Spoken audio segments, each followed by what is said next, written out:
মাছের ডিম দিয়ে কাঁকরোল পুর আজকে আমি বানাবো।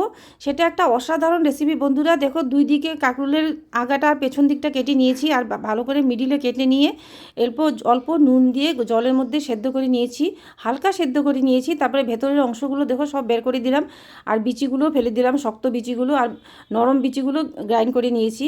আর বেশি করে অল্প পেঁয়াজ কাঁচা লঙ্কা কুচিয়ে তারপরে এই যে গ্রাইন্ড করা যে কাঁকরোলের ভেতরের অংশটা দিয়ে ভালো করে নাড়াচাড়া করে হলুদের গুঁড়ো লঙ্কার গুঁড়ো অল্প নুন দিয়ে ভালো করে আগে মিশিয়ে এটাকে রান্না করে নিয়েছি।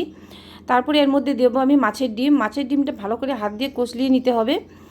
তারপরে এইভাবে দেখো মাছের ডিমটা আমি রান্না করে নিয়েছি শুকনো শুকনো করে। তারপরে আমি একটা বাটির মধ্যে সবগুলো উঠিয়ে রেখে তারপরে এইভাবে ভেতরে দিয়ে দেবো পুরের মধ্যে।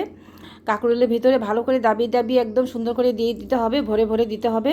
তারপরে বেসনের মধ্যে কালো জিরে, নুন, হলুদ, লঙ্কার গুঁড়ো, অল্প চিনি দিয়ে ভালো করে বেসনটাকে ঘন ঘন করে মেখে নিয়ে তারপরে এইভাবে বেসনের মধ্যে ডুবিয়ে কাঁকরোলগুলোকে ভালো করে মিডিয়াম স্টিমে ভালো করে ভেজে নিতে হবে।